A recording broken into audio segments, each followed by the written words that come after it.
Alors, deuxième étape de la deuxième mission, on va se baser sur le texte que vous venez de composer hein, avec les autres camarades de la classe.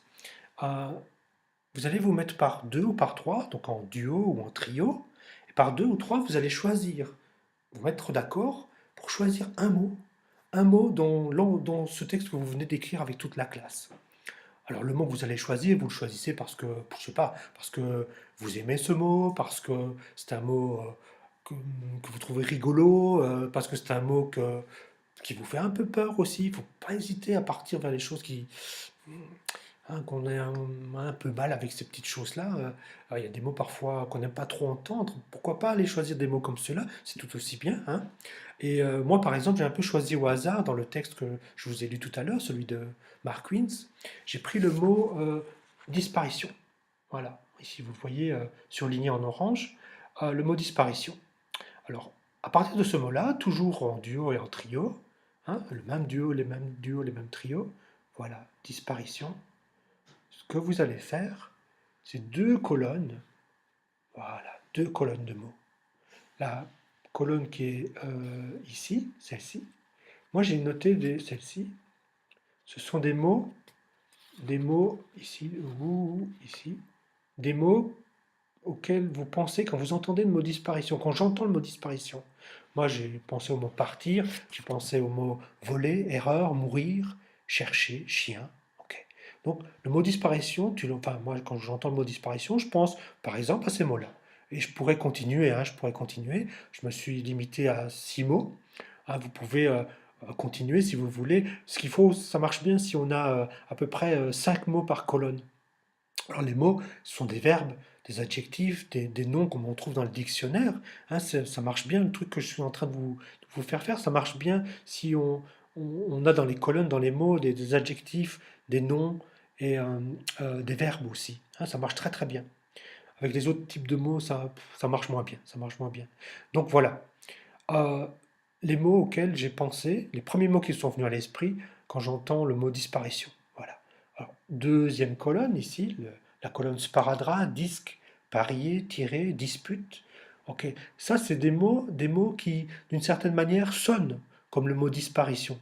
C'est-à-dire qu'on va retrouver dans ces mots-là des sons ou des lettres hein, qu'on trouve dans le mot disparition.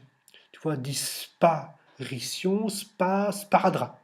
Disparition, disque. Dispari, pari, parier. Disparition, moi j'ai vu le T et le I, alors je me suis dit TI, ok, tirer. Disparition, dispute. Tu vois, c'est des sons qu'on retrouve dans le mot disparition. Donc j'ai deux colonnes. Une colonne, la première colonne que je vous ai montrée, partir, voler, erreur, mourir, chercher, chien, des mots hein, auxquels je pense quand j'entends le mot disparition. Ok. Deuxième colonne, voilà, des mots qui sonnent comme le mot disparition.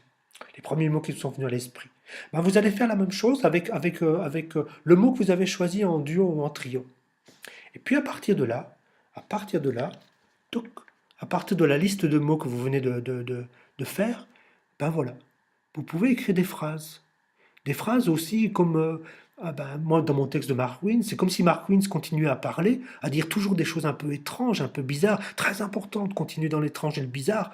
Hein, c'est important parce que c'est là où on attire un peu l'attention des autres. Hein, si on écrit des phrases toutes simples, toutes banales, tout le temps, tout le temps, tout le temps, des phrases simples, toutes simples, ben, les gens ils vont écouter au début puis ils n'écoutent plus, ils ne lisent plus. Hein, par contre, si tu écris des choses un peu étranges, ça peut attirer l'attention des gens. C'est peut-être ça qui les attire le plus d'ailleurs. Hein. Donc voilà, moi j'ai écrit ici donc plusieurs petites phrases. Je ne suis pas une erreur de la nature. C'est comme si Mark Wins continuait à parler. Je cherche le beurre dans les épinards. Il me déplairait d'être un chien famélique. Je ne colle pas aux gens comme un sparadrap. Le soir, dans mon lit, je me dispute avec moi-même. Donc vous faites un maximum de petites phrases, hein, 6, 7, 8 petites phrases, toujours en duo, toujours en trio. Hein, comme si c'était votre personnage, le nom, je ne sais pas comment vous avez appelé la personne qui aurait dit les phrases de tout à l'heure. Hein. Moi, c'était Mark Wins, donc. Hein. C'est comme si Mark Wins continuait à parler, quoi, à dire des trucs. Et donc, voilà, ça donne ceci. Ça, c'est la deuxième étape donc de cette deuxième mission. hein, se constitue en trio un réservoir de mots, et à partir de ce réservoir de mots, pouf, écrire des phrases. Ok? Voilà, voilà. Allez, amusez-vous bien, n'hésitez pas à déconner, à délirer, en fait, à partir vraiment dans du bizarre, dans des choses étranges. Hein, c'est bien l'étrange. Voilà. Ok, ça c'est mon point de vue. Hein. On peut ne pas être d'accord, mais bon, voilà, c'est mon point de vue à moi. Ok? Alors, à tout de suite pour la troisième vidéo et la troisième étape de cette deuxième mission. Allez, à tout de suite.